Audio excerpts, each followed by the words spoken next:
మహాభారత యుద్ధం అయిపోయింది. కౌరవులు లేరు, రాజ్యం పాండవులదే.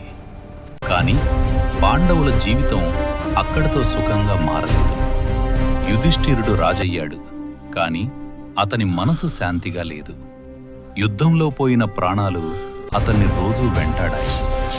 భీముడు గెలిచాడు, కాని తన చేతులతో చేసిన సంహారం అతని హృదయంలో భారంగా మిగిలింది.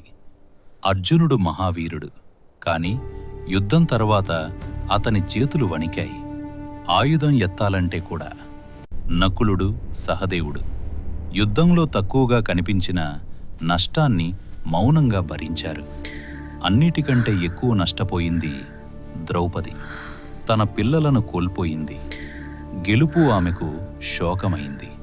అందుకే మహాభారతం యుద్ధం కథ కాదు, విజయం కూడా బాధనే తెస్తుందనే సత్యం.